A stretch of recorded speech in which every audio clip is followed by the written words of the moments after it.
everybody. R17 here, and welcome to the New York Gamer channel. This is the official episode 1. The previous video, as I said earlier, was kind of an introductory, so we called it episode 0. But this is episode 1, New York Gamer channel, and we've got some fresh gaming topics, hot off the press to talk about, including one that just leaked, not even leaked, posted maybe about 20 minutes ago at the time of recording this. So I'm going to try and get it out as quick as possible, probably within a day. But first, I want to share my experience on the Resident Evil Village demo. I finally got to play it. It released on the Series X and Series S.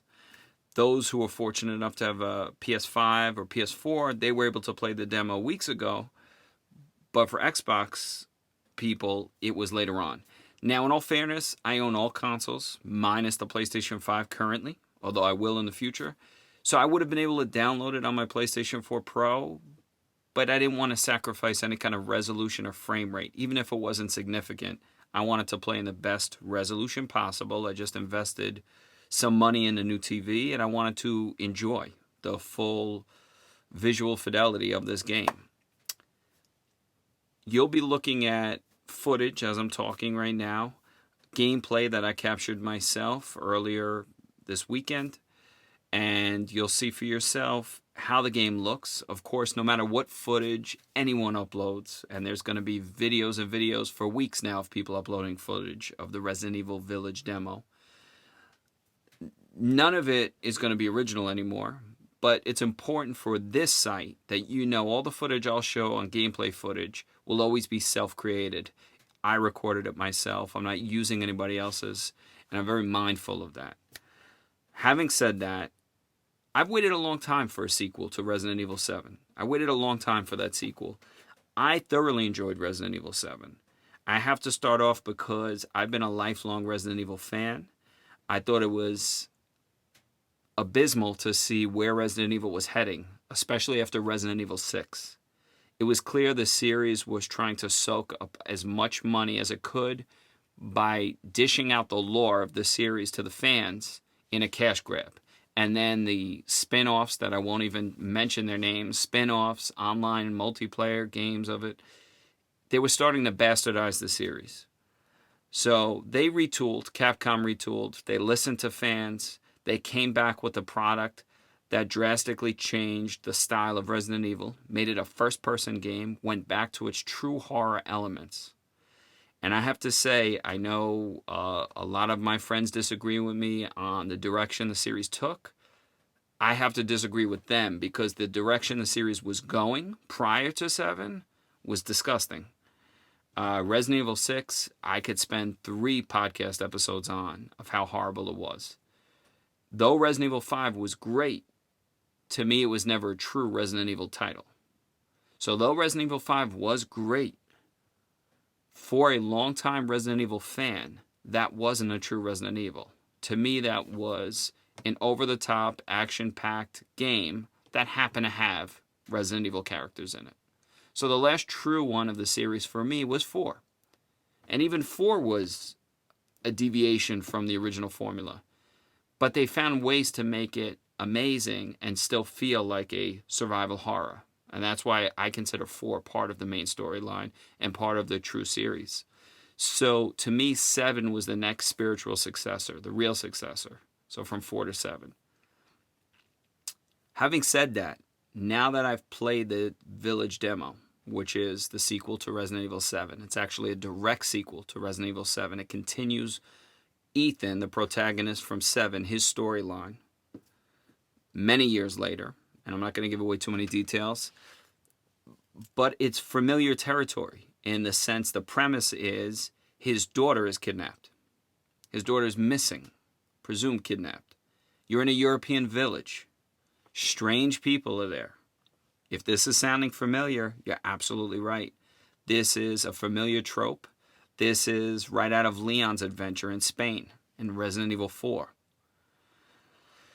Just looking through this footage now, you'll see the gameplay snowy, which is kind of a new texture environment for Resident Evil, though they've had it in the Revelations games. For the main series, It's a welcome new climate change to see snowy village, probably something the previous consoles would have a harder time displaying. We're seeing now. My main gripe with this is it was a number of years since Resident Evil 7. They've had a good amount of time, Capcom. They've had a good amount of time to develop this title, to make it work and make it look beautiful on next-gen consoles. Our $500 consoles that I ranted about in the previous introductory episode. We all paid $500 for these consoles, if you purchased them. If you didn't purchase them, you probably were the smartest of the group. And because this title is cross-console, it's also for PlayStation 4 and Xbox One. Capcom was severely limited, in my opinion, how far they could push this game in terms of visual fidelity. And I think I'm seeing that now, and many of us are seeing that now in the demo. Whether you're playing on the PlayStation 5 or Series X, or even the last-gen consoles, you may be looking at these visuals and say, they're stunning, they look great. Not for me, though. Again, to me, these visuals are Resident Evil 7.5. This is a half step from Ethan's 2017 adventure, in my opinion. This is 2021, not 2017. There's been a lot of advances in console technology and the visual fidelities of games. There's no reason, except for some that I'm going to bring up, that Capcom couldn't have pushed the limit more with these visuals. Now, granted, there's more outside environments here. Resident Evil 7 had a number of inside environments with some outside environments, but they were very contained. The maps in this game look like they're going to be far larger, so therefore it requires more graphical power. Therefore may reduce or limit the texture visuals. And when I'm looking through scenes such as this, the textures on a Series X at $500 in 2021, not cutting it. Not cutting it for me at all, compared to what I have seen in visually superior games. And I'm not going to list, but I expect more from a AAA studio with over 20 years of experience making the series. I expect more after waiting over 4 years for a sequel. Almost 5 years for a sequel. I expected much more in advancement, considering we're jumping an entire console cycle with new machines. And that leads me to this. And you could keep enjoying the gameplay footage. I'm sure many of you have already seen this footage on every single console, all over YouTube, all over the internet. I think there's a 1-2 punch here. And I think more so this first one. Having to develop cross-platform titles, still in the beginning of this new next-gen console cycle, again, is so stymieing the visual fidelity that we deserve from these $500 plastic boxes. We deserve more than this. And I also understand that it's the beginning of the console cycle. These companies have not mastered these consoles yet. That's understandable. They haven't even scratched the surface.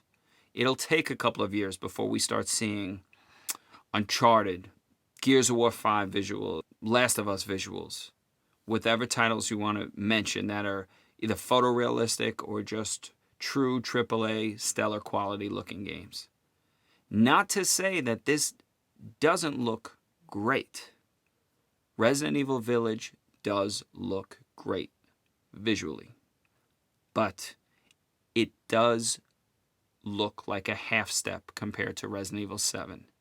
And maybe that's because Resident Evil 7 was so advanced in 2017 when those visuals came out. They were stunning. They were truly stunning. They were gorgeous to look at. It was the first Resident Evil probably since the Resident Evil remake on the Nintendo GameCube that really had me drooling at every little detail of the environment. Very few games environments can capture my attention to the point where I keep revisiting that title because I want to live in that world and keep enjoying it. Alien Isolation, BioShock, Silent Hill, Resident Evil, titles where their environments are a separate character themselves. Capcom used to create those worlds. And sometimes they do, and sometimes they don't. And The Village looks like it'll be an amazing world, a playground to be in. However, as I said, almost 5 years for a sequel on the most powerful console on the market right now. Or the PlayStation 5 as well, another powerful console on the market. We should have saw more. So I can't wait till the companies move away from the support of cross-gen games. I can't wait till they're exclusively developed for the Series X and PlayStation 5. I love my Nintendo Switch, but Nintendo doesn't need to compete in this type of category. They do more than fine with their amazing first-party titles. They're doing fine. But when it comes to the Series X and PlayStation 5, we really need to just see titles developed exclusively for them, whether it's cross-platform or just exclusive PlayStation 5 title and exclusive Series X title. That way, these developers can maximize as much of the power under the hood of that console. Secondly, Capcom was a victim of a ransomware attack a while ago. Part of that ransomware uncovered a bunch of leaked documents about Capcom's plans for the future, contract negotiations and agreements that they've had with PlayStation, other companies. So this is a bit of a couple of days old news, but it's still worth mentioning. Now, both Microsoft and PlayStation have all kinds of agreements when they want games developed for their platform. And sometimes those agreements have to do with parity. So this is nothing new. But Sony's catching a lot of heat from probably mostly Xbox fans, but maybe just Resident Evil fans who possibly were planning on getting it for their Series X or Series S, what have you. And the document basically was talking about PlayStation wanting Capcom to ensure that for the next several years, any titles developed on the PlayStation by Capcom have to be in parity with the other console that Capcom is developing for. In other words, the other console's Capcom game cannot look better than the PlayStation's. The PlayStation cannot look inferior to the Xbox port of that Capcom title, whatever it be, Resident Evil, any future title. That includes DLCs have to be the same. Visual fidelity has to be the same. That includes frame rate, resolution, all those things you could think of. Having said that, if the Series X is slightly more powerful than a PlayStation 5, that's another factor that could be holding this game back. Not only does Capcom have to adhere to being able to make the game playable on an Xbox One and a PlayStation 4, they also have to make sure that they can't fully utilize the Series X just in case the PlayStation 5 can't match those specs. So I'm thinking in my head, whether the PlayStation 5 is equally as powerful as Series X or not, that's not the debate for me. The debate is, with that many restrictions for Capcom, make sure it runs on these old platforms from 2013 and the platforms from 2020. Also make sure that the two 2020 platforms look exactly the same. With all those stipulations, it's no wonder that we're not seeing a much more vibrant, highly detailed Resident Evil sequel that we deserved after the acclaim from Resident Evil 7. So that's my rant on that. I just feel that Capcom, I'm not giving them a bunch of excuses. Shame on them for entering an agreement like that with either company when it happens, because it hinders their ability to really go all out and express themselves. And shame on Capcom directly for trying to support the previous consoles. I am all for support backwards compatibility, which is a whole different topic. Fully support backwards compatibility. But I don't support cross-gen titles with a title like this. If you want it to be some little indie title that doesn't require a lot of power, internal guts of the system, that's fine. But with a huge AAA title that only comes around every 4 to 5 years, and now we got to wait another 4 to 5 years for a real next-gen looking Resident Evil, that's disappointing. We're physically aging while we wait for what looks to be, I'm sure will be a great Resident Evil title in the series, I hope. But it makes me think what it could have been had it had no strings tying the developers' hands behind their backs. And they could have just been allowed to run free with the new guts of the PlayStation 5 and Series X without worrying about parity and without worrying about making them play on the old consoles. So I hope you enjoyed that footage. Switching topics now. New news just broke. Xbox has been a wonderful proponent of backwards compatibility. And they have really been kicking ass when it comes to backwards compatibility. Not only supporting 4 generations under one hood. The original Xbox, the Xbox 360, the Xbox One, and of course the new Series X and S. You're playing 4 generations under one hood with their new boxes. But you're also getting these old games enhanced. Now that's an ultimate fan service for anyone who cares about game preservation. Anyone who cares about preserving your collections or the collection of a company's titles, whether it's first party or third party, that's a wonderful thing for fans. And it's wonderful to be able to take those generations with you under one box, in one device.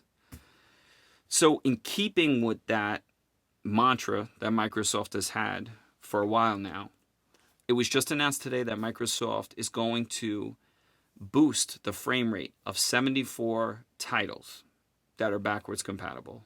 74 titles. This is in addition to the 15 plus titles they already had done since the launch of the Series X. So now we have a total of 97 titles that now have frame rate boosts. And it's an amazing thing because most of these titles are available on Xbox Game Pass and the EA Play. So in other words, 97 titles now have frame rate boost. Some 60 frames, some 120 frames. These are titles that are 5 years old, 10 years old, maybe 12 years old. These titles have now been given new life because they're going to get a breadth of a newer visual fidelity brought into them. I'm just going to mention some of these titles that stand out to me. The full list will be in the description so you could check out for yourself if you haven't already seen it by now. One of the titles that was huge for me, that is one of my favorite titles from last generation, and that's Alien Isolation. Alien Isolation was 30 frames on PS4 and Xbox One, but it was always 60 frames on PC. Starting today, Alien Isolation will now be 60 frames on the Series X and S. I mean, that is hugely impressive. So both the Series S and Series X will now run that game at 1080p, 60 frames. And I promise you, someone who's played that game so many times, one of my favorite titles, 60 frames will breathe new life into that game. Cannot wait to see that. Anthem will now be 60 Hz on the Series X. Assassin's Creed 3 Remastered, 60 Hz. Assassin's Creed the Ezio Collection, 60 Hz. Assassin's Creed Unity, 60 Hz. Far Cry 4, Far Cry 5, Far Cry New Dawn, Far Cry Primal, all now 60 frames. Both on the Series X and Series S. Gears of War 4 will now be 60 frames on the Series S and the Series X. And that was a great title. Gears of War 5 was definitely a much stronger title, but Gears of War 4 was no slouch. It was definitely a good title. Metro 2033 Redux now be 120 frames on both the Series X and Series S. Phenomenal. Wonderful title, worth playing for anyone interested in the series. Metro Last Light Redux, same thing. 120 frames, both on the Series X and Series S. Mirror's Edge Catalyst will now be 120 frames on the Series X. Wonderful title. A friend of mine loves that series. Probably wishes there would be another one. So 120 frames to that title, which is already naturally a super fast title visually to play, it's probably going to be stunning. This is actually interesting. Tomb Raider Definitive Edition will now be 60 frames on the Series X and Series S. The reason that's interesting is because back last generation, Tomb Raider Definitive Edition was a huge remaster, and it came out on the PS4 and X1. But the PS4 had the edge because the PS4 version was in 60 frames, which completely made the game so much better to play. The Xbox One version only had 30 frames. After that, the subsequent sequels, there was parity for the most part for both consoles. And there were little timed exclusives for the sequels, this and that. But now the Xbox will have the complete Tomb Raider remastered trilogy, all in 60 frames. So that's a huge thing. So having mentioned some of those titles, I think it shows that this is a pro-consumer mantra of listening to fans, really understanding fans, and really understanding that the community not only wants new titles, and I have no doubt we will be getting those for Xbox gamers, but the community also wants to keep enjoying titles that they liked a year ago, 2 years ago, 5 years ago, 10 years ago. Not everybody is that sort of just futurist of not looking back, you need to recognize the titles that built amazing gameplay systems, new innovative features, and that other games eventually mimicked in their titles, in future titles. Everything came from something. So titles that are getting enhanced that were great back then will now even be better. And to me, that's the ultimate fan service of respecting that history, whether it's first party or third party, respecting that title and showing it the respect by enhancing it so it doesn't age horribly. And people could continue to play it, enjoy it, and realize, oh, that cover system was from here. And now it's kind of refined in their newer title. Or this new device or system was in this game. A separate company employed that in their game. For me, that's interesting because you could sort of see the progression of gameplay as it goes through the generations, but as other companies mimic it. And really the greatest form of admiration is other companies sort of copying. That's the greatest form of admiration, is these companies will copy a gameplay technique or mechanic that one developer did. And with this FPS boost, while it may seem trivial, especially if you're a fanboy, I guarantee you the other side, that side could be, say, Nintendo, PlayStation, PC gamers, whoever it would be in this case, they would be applauding it if their company supported this kind of feature. They would absolutely, there wouldn't be anybody bitching about, oh, God, I hate my company's making this game 120 frames now as an option instead of the 30 frames it barely ran at. Oh, they're assholes. Of course not. It's only a win-win here. So anyone complaining or bitching about this, unfortunately, it's just pure fanboy bias. There's no other logical reasoning for it. There's no bad for this. This is an optional feature that Xbox gamers are able to toggle off if people want to play the games the original way. And that's the wonderful thing that Microsoft is doing now. They're finally listening to fans thanks to Phil Spencer's leadership. They're giving people choice. They're not forcing you to play in that frame rate. There's a feature to turn it off. They're also not forcing you to play a 10-year-old game in HDR. There's a feature to turn it off. They're giving you the choice. If you choose to want enhanced frame rate, if you choose to want to play this title in HDR, you can. And if you want to turn it off, you can. So there's really no loss here. But unfortunately, there's just a lot of grumbling from the other side who doesn't have these features. And that's on them. They need to complain to their company and try to get their company to become more pro-consumer instead of so anti-consumer. And in the next episode, we're really going to get into specifically how Sony has seemingly just went back into the cycle of anti-consumerness. And I welcome all the discourse on whether you agree or disagree with that. Fully welcome it. Can't wait to talk about it. But that'll be in the next episode. On a positive note, ending this episode, Returnal, exclusive PlayStation 5 game. Just released last week. It's doing phenomenal, in my opinion. 8s, 9s, really high scores. Reviews, seemingly consensus. It's a great looking game. A lot of fun. Very intuitive with the design, the gameplay. The story is surprisingly deep and interesting.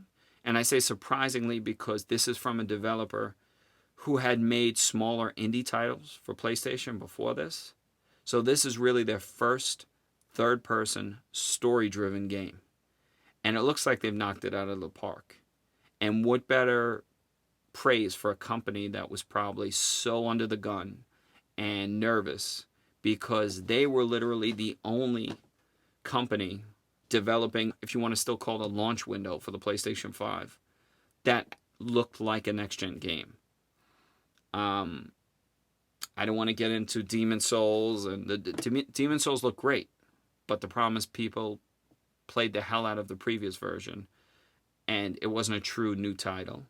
And Miles Morales was a PS4 Pro DLC that did wonderful, and that's great, and it looks nice, but it wasn't a true next-gen title, in my opinion, because I know there'll be tons of back and forth about, well, that's not true, what have you, because this, and this. Look, argue all you want.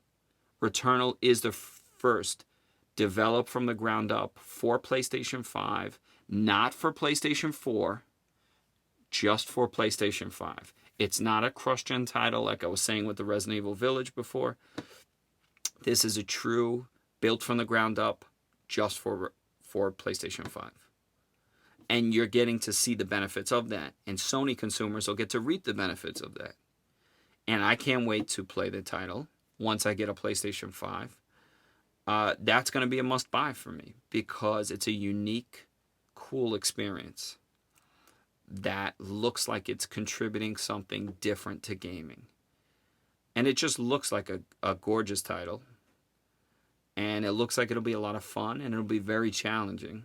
So it'll be just a joy to play and probably a controlled thrower, meaning that DualShock may fly across the room, but at least it's offering something new to the scene.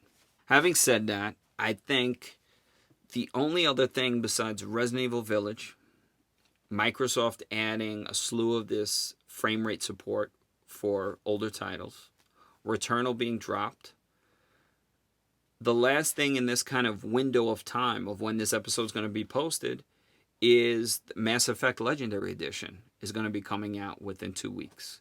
A lot of people are excited for that. There's a lot of talk about its day one patch that is going to be over over 10 gigs. Maybe it's going to be 11.8 gigs. I was seeing different numbers from different outlets. Regardless, that patch is going to increase the visuals of the game, the frame rate, and the resolution, plus a slew of other features to enhance it. And we still don't know if there's going to be an update down the road that fully utilizes the PlayStation 5 and Series X power. Right now, these games were developed for the PlayStation 4 and Xbox One. But I've got to believe that EA is probably going to send some kind of consoles exclusive patch just for the PS5 and Series X and Series S. That'll probably give it a little more shine, a little more power, a little more bandwidth to do, whether it's load times, it's color, whatever, just for the next gen adopters. I have to believe that probably within a couple of months. A lot of people are still waiting on the Cyberpunk 2077 next gen patch, but because of all the other messes and the company hackings, and that's delayed.